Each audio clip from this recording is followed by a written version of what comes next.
Hello friends, നമുക്കിന്നൊരു beaded choker തയ്യാറാക്കാം. ഒരു സിമ്പിളായിട്ടുള്ളൊരു ബീഡഡ് ചോക്കർ. അതിനായി ഞാനിവിടെ 1mm ബീഡും ഡ്രോപ്പ് ബീഡും യൂസ് ചെയ്യുന്നുണ്ട്. ജംപ്-റിങ്ങിലൂടെ കെട്ടിയുറപ്പിച്ച നൂലിൽ കൂടി ഞാനിവിടെ 16 ബീഡ്സ് കടത്തിവിടുന്നുണ്ട്. ശേഷം ഡ്രോപ്പ് ബീഡ് ആഡ് ചെയ്ത് പിന്നെ 6 ബീഡിൻ്റെ ഉള്ളിൽ കൂടി പുറത്തേക്ക് എടുക്കുകയാണ്. പിന്നെയും ഞാനൊരു 6 ബീഡ് കടത്തിവിട്ട് ഇതേമാതിരി പിന്നെയും റിട്ടേൺ ചെയ്ത് പുറത്തേക്ക് എടുത്ത് പിന്നെയും 6 ബീഡ്.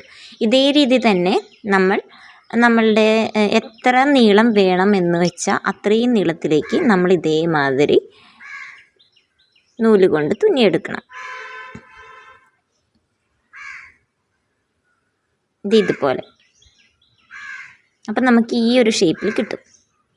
ശേഷം നമ്മളൊരു 6 ഒരു 10 ബീഡ് കൂടെ ആഡ് ചെയ്ത് ജംപ്-റിങ്ങിലൂടെ കെട്ടി ഒരു 3 ബീഡിൻ്റെ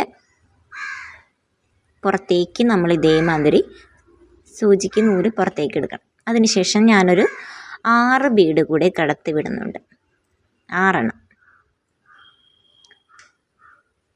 അതിനുശേഷം ആ 10ാമത്തെ ബീഡ്, 10ാമത്തെ ബീഡിലൂടെ നമ്മളുടെ സൂചി കടത്തിവിട്ട് എടുക്കണം. അതിനുശേഷം ഡ്രോപ്പ് ബീഡിൻ്റെ നടുവിലൂടെ കടത്തി പുറത്ത് വന്ന സൂചിയിൽ കൂടി പിന്നെയും ഒരു 6 ബീഡ്സ് കൂടെ കടത്തിവിട്ട് പിന്നെയും ആ ഡ്രോപ്പ് ബീഡിൻ്റെ നടുവിലൂടെ കടത്തി പുറത്തേക്ക് എടുക്കണം. ശേഷം ഒരു ബീഡ് കൂടി ആഡ് ചെയ്ത്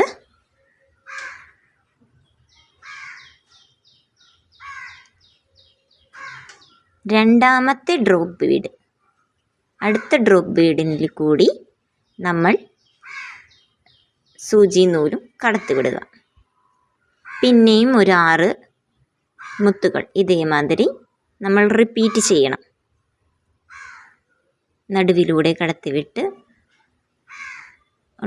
ഡ്രോപ്പ് ബീഡിൻ്റെ നടുവിലൂടെ കടത്തിവിട്ട് ഇതേ രീതി തന്നെ ആവർത്തിക്കണം. ഇതുപോലെ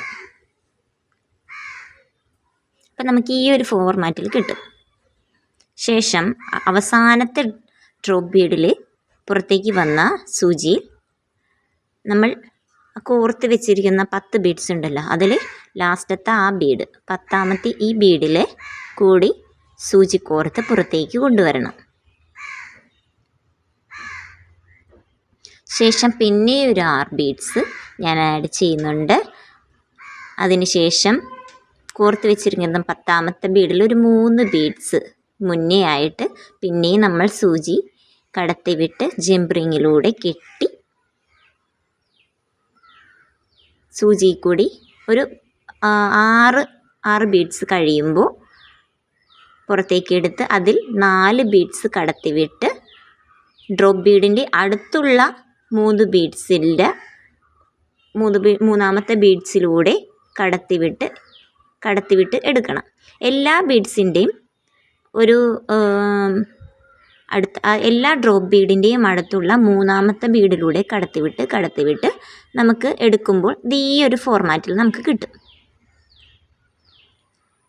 ശേഷം നമ്മൾ അവസാനം ഇതേ ചെയ്ത മാതിരി തന്നെ 3 ബീഡ്സിൽ കൂടെ കടത്തിവിട്ട് കെട്ടി എടുക്കുമ്പോൾ ഇതേ ഒരു ഫോർമാറ്റിൽ നമുക്ക് കിട്ടുന്നതായിരിക്കും. നമ്മുടെ സിമ്പിളായിട്ടുള്ള ഡ്രോപ്പ് ബീഡിൻ്റെ ഒരു നെക്ലസ് തയ്യാറായി.